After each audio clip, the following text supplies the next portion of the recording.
تو اس کے ساتھ ساتھ آپ نے دیکھا کہ جو ہر پیراگراف یا بڑے فقرے کے بعد 5-6 سیکنڈ کا وقفہ آ رہا تھا، اور ایک موقع پہ کوئی ایک ٹرانزیشن تھی کہ ایک پیراگراف سے دوسرے پیراگراف، اس میں کوئی کم از کم 8 سیکنڈ کا وقفہ آیا، وہ صفحے پہ کچھ تلاش کر رہے تھے۔ تو اب ان کا موازنہ اگر ہم کریں اپنے پڑوس میں، یعنی جرمن صدر جو ہے وہ بھی اتنا ہی برائے نام ہوتا ہے جتنا پاکستان کا صدر ہے آئین کے مطابق، لیکن اس میں بڑی بڑی قداور شخصیات آئیں، بڑے مدبر، فلاسفر، سیاسی فلاسفر، وہ رومن ہیرٹزوگ تھے، رچرڈ فون وائٹ سیکر تھے، یوہانس راؤ تھے، جو کہ تعلیم یافتہ بھی تھے، طویل عرصے تک سیاست میں بھی رہے تھے، فرانک والٹر اسٹائن مائر تھے۔ تو یہ سب بڑے پڑھے لکھے سیاسی کریئر کے، لیکن کوئی ڈاکٹر، کوئی انجینئر، کوئی وکیل ہے۔ اس طرح آپ پڑوس میں دیکھ لیں، چلیں جرمنی کو چھوڑ دیتے ہیں ہم، یہ انڈیا کو دیکھ لیں، وہاں پہ بڑے بڑے نامی سائنسدان، انجینئرز، ڈاکٹرز، وکیل ان کے صدر بنے۔ وہاں بھی ایک علامتی حیثیت ہے بھارت میں بھی صدر کی، لیکن اب دیکھیں عبدالکلام اور پربھیتا پاٹل، پرناب مکھرجی، رام ناتھ کووند اور موجودہ جو صدر ہیں، اگرچہ ان کا تعلق بڑی نچلی ذات سے ہے، قبائلی ذات سے ہے، ان کا دروپدی مرمو ان کا نام ہے، لیکن وہ بھی انتہائی اعلیٰ تعلیم یافتہ خاتون ہیں۔ تو ان کی جب ہم باتیں سنتے ہیں تو پتہ لگتا ہے کہ واقعی یہ اتنی بڑی ریاست کے نمائندے کے طور پہ ہم سے مخاطب ہیں۔ لیکن اگر پاکستان کو ہم دیکھتے ہیں تو یہاں ہمیں کون کون سے صدور ملے؟ ممنون حسین صاحب تھے، رفیق تارڑ صاحب تھے جو سابقہ جسٹس تھے، فاروق لغاری صاحب چونکہ سیاستدان تھے، سردار بھی تھے، تو وہ بڑے دبنگ انداز میں بولتے تھے۔ پھر ان کے بعد جو ایک صدر آئے تھے جنرل پرویز مشرف، ان کا جو انداز گفتگو تھا، ان کا اعتماد تھا، وہ بہت کم لوگوں میں دیکھا جاتا ہے۔ ان کی بول چال بھی، کمیونیکیشن میں وہ بہت اچھے تھے۔ تو جب بات کرتے تھے، چاہے وہ انڈیا میں انہوں نے بات کی،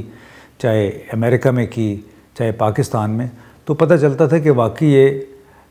صدر ہیں، صدر مملکت ہیں۔ میں نہیں کہوں گا کہ وہ مدبر تھے، لیکن صدر مملکت وہ ضرور لگتے تھے، بہت پریزنٹیبل۔ اس طرح فاروق لغاری صاحب بھی تھے، لیکن ان کے علاوہ جو آگے پیچھے صدور آتے رہے، وہ یہی ہوتا تھا کہ کسی کو آپ نے احسان کر کے، کسی کو خوش کرنے کے لیے آپ نے صدارتی عہدہ فراہم کر دیا۔ ایک ایسا صدر جو کہ بس آپ کی ہاں میں ہاں ملائے، چوں چرا نہ کرے، آپ جو کہتے چلے جائیں، جو آپ آرڈیننس بھیجیں گے اس پہ دستخط کر دیں گے، جو آپ نے منصوبے شروع کیے، آپ جب وہ قوم سے خطاب کریں گے اسمبلی مشترکہ اجلاس سے، تو اس میں آپ پہ تنقید نہیں کریں گے۔ تو یہ ایک بدقسمتی ہے پاکستان کی کہ ہمیں اس طرح کے لوگ ہم پہ مسلط ہوئے جو کہ پڑھے لکھے بھی کم تھے اور جو پھر پریزنٹیبل بھی نہیں تھے۔ موجودہ صدر کے حوالے سے لگتا ہے ان کی طبیعت بھی خراب ہے، اللہ کرے ان کی طبیعت بہتر ہو، لیکن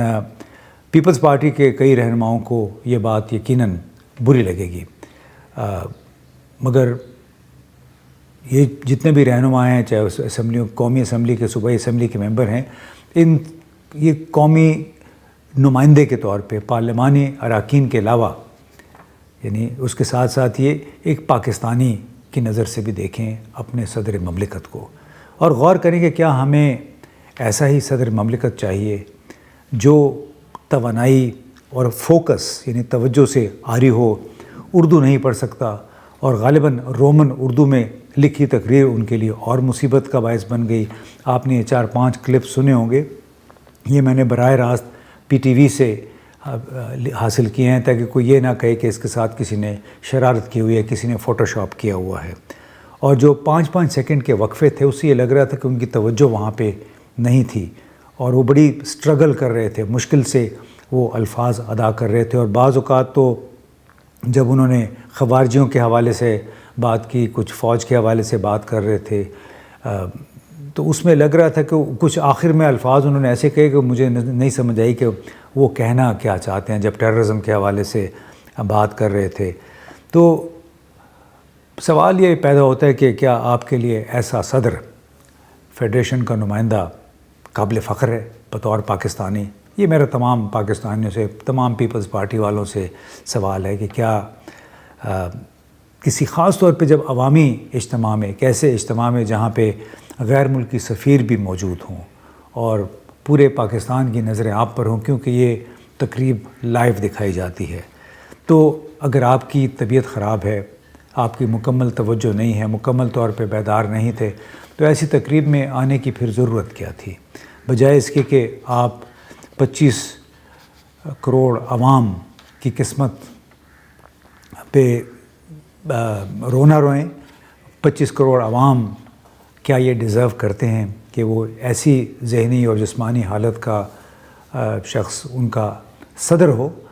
جس کا ابھی اپنے اوپر شاید مکمل اختیار نہیں رہا ہے؟ تو آپ ذرا سوچئے کہ کیا ہم 25 کروڑ عوام اس قسم کا صدر مملکت ڈیزرو کرتے ہیں؟ بہت بہت شکریہ.